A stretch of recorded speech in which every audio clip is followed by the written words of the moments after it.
운성 가지고 이제 저희가 많이 했는데, 12지지 신살은 이제 그런 게 많이 있지만요. 12운성이라는 말을 많이 할 거예요, 사람들이.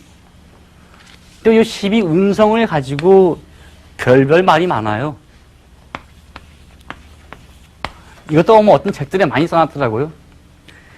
여기에 묘가 있는데, 요의 통변이 편제가 됐다. 아니, 편관이 됐다. 그럼 이런 말 나와요. 여자 사주에 남편 자리에 편관이 왔는데 그것이 묘다. 남편이 묘에 들어갔으니 능력 발휘 못하고 아니면 빨리 사망하거나 몸에 질병이 많다. 세상에 이거 하나 가지고 뭔 이렇게 판단을 해요. 그 12운동한테 굉장히 말이 많아요. 그 제가 요거를 다음 시간에 이거 아닙니다 하고 제가 할 거예요. 그래서 이것도 막 외우세요. 정제가 묘에 있으니 어떻고, 정제가 목욕이니 부인이 바람 피우고 이런 얘기들 맞냐고요? 이게 맞냐? 이거 아니거든요. 그러면 무조건 쉬워요. 당신은 부인 자리 정제가 목욕에 왔으니 당신 부인 바람 피울 거야 라고 말을 한단 말이죠. 그러니까 뭐 대책을 해야 돼. 이거 진짜 사주를 자꾸 혹세무민으로 가는 방법이죠. 이러면 안 된다는 얘기예요. 하나로만 판단하는 방법은 진짜 안 되죠. 그 12운성을 제가 설명을 할 때 하나둘 더 하게 돼요. 그래서 편관이, 남자가 볼 때 편관이 자식인데 여자라면 남편이겠죠. 편관이 장성이니 당신 아들은 참 잘 되겠다. 또 웃긴 얘기요. 당신 남편이 편관인데 편관이 장성이니 대단하게 발전되겠다. 이렇게 푸는 방식이 과연 맞느냐? 아니라는 거죠. 그럼 12운성이 뭐냐라고 제가 설명을 해야 되는데, 그 전에 지금 편관, 정관 이 얘기를 하다 보면요. 최소한 조금 알아야 될 게 통변을 알아야 돼요. 근데 통변을 하고 나면 좀 빨라지는데, 지금 시간상 통변을 할 시간이 별로 없어요. 그러면 제가 이제 12운성만 얘기만 간단히 하고, 어차피 뭐 다음 시간 넘어가야 되는데, 간단한 거 몇 개 할게요. 자, 이제 12운성이라 하면요. 뭐 장생이라고 있어요. 그 다음에 두 번째가 오는 게 목욕살. 이거 가지고 뭐 이제 소위 우리 목욕할 때 목욕 쓴다 하거든요. 목욕이 있고, 아주 그냥 쉽게 쓰죠. 뭐 장생, 이렇게 말을 하고, 목욕. 그 다음에 올 수 있는 게 관대. 관대라는 의미가 거의 이거예요. 띠를 두른다. 관대니까 관직이죠. 그래서 이거 관대가 있다. 이거는 목욕이죠. 샤워할 때 목욕. 이건 장생, 이렇게 그냥 쭉 막 피겠죠. 장생. 그 다음에 건록이 또 있죠. 건록은 튼튼한 의미를 의미해요. 어떤 건축할 때 그 건자인데 튼튼한 어떤 그 뿔이요. 그래서 허리에 관을 차고 그 다음에 건록이에요. 다시 그 자리를 지키는 거죠. 튼튼하게. 또 하나가 있는 게 뭐 제왕. 근데 제왕 돼봤자 황제 할 때 우리가 제왕 돼봤자 큰 의미 없잖아요. 그죠? 근데 여기서 많이 써요. 제왕. 그만큼 강하다는 의미죠. 그 다음에 쇠는 쇠할 쇠자인데요. 우리가 이제 볼 때는 거의 망약한다는 얘기죠. 서서히 들어간다. 근데 이걸 보면은 사주에 새가 왔으면 나쁘다? 이거 아니에요. 또 하나가 병이 있고요. 질병할 때 병자지요. 그 다음에 사가 있고 묘가 있는데 사가 이제 죽을 하자 쓰게 돼요. 이러다 보니까 사주에 어디에 사가 있으니까 누가 사망한다. 이게 다 미신이에요. 그 다음에 묘가 있다. 이래서 누가 묘에 들어간다. 그러니까 산소에 왜 들어가겠어요? 이건 그런 의미가 절대 아니에요. 그 다음에 이제 절이 있고, 태가 있고, 양이 있는데, 절, 태, 양도 의미를 쉽게 이해해야지. 이걸 가지고 사주에서 풀이로 써먹겠다. 이거 안 돼요. 그 다음에 이걸 가지고 또 책에서 많이 나와요. 일간이 강하냐 약하냐 할 때 써야 된다고. 이거 아니에요. 초보들 책에 나와요. 일간이 간목인데 월지에 장생이 오고 일지에 장생이 와서 튼튼하다. 이렇게 공부했다가는 안 돼요. 12운성의 의미는 달리 파악을 해야지. 이 자체를 가지고 사주풀이에 많이 응용하겠다. 책을 쓰면 이거 가지고 말을 만들면 진짜 한 300페이지 만들겠죠. 근데 이거 떠들 분량요. 실제는 10분도 안 되는 분량이에요. 근데 초보들 책에서는 그게 많이 널려 있으니까 제가 이걸 안 할까 하다가 그냥 하게 되는 거죠. 그래서 이걸로만 무조건 다 판단하는 습관 좀 버려야 돼요. 그래서 요거보다는 실제는 가장 중요한 게 통변은 해야지만 이해가 가요. 이런 말들이 다 이해 가려면 통변해야 된다. 통변이 뭐냐? 또 다른 책에서 뭐 육친 그러죠. 근데 말은 많아요.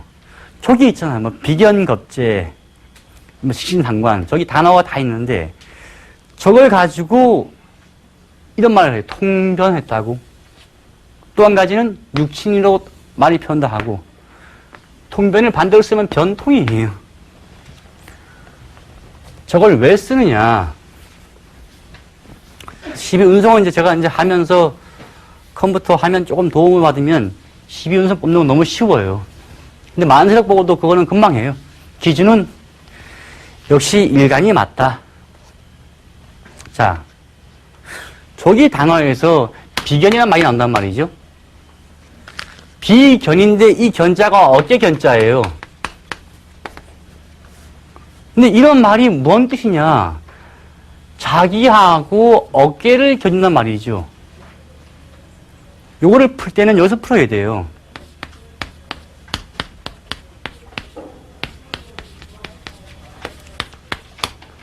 요거 오행도지요. 음양 오행도는 아니에요. 그래서 이러한 구조로 되어 있죠. 이걸 가지고 통변할 때 응용하게 되어 있어요. 그 처음 공부하신 분들이 꼭 책에 애매하니까 목이 비견으로 알고 있는 분들이 많이 있어요.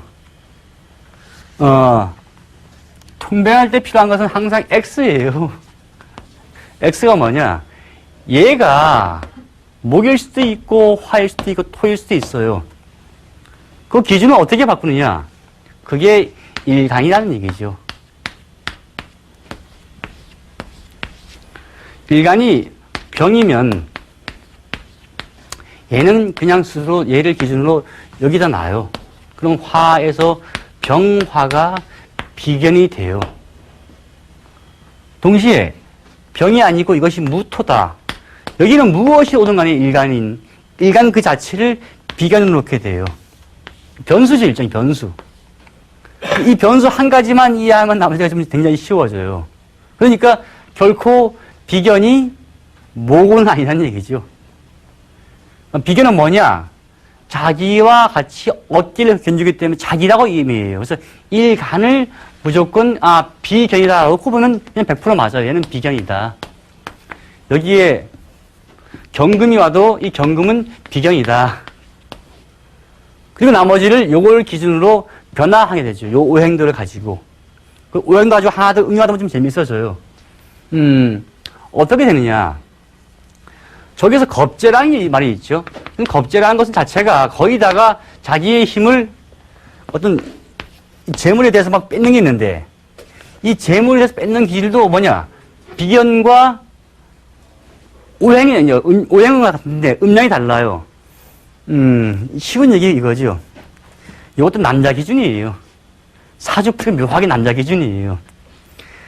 남자가 볼 때 자기 여자 형제가 있으면 자기가 먹을 재물을 꼭 뺏어 먹는다 하거든요. 시집 가서 또 뭘 뺏어가고 뺏어가 한다고.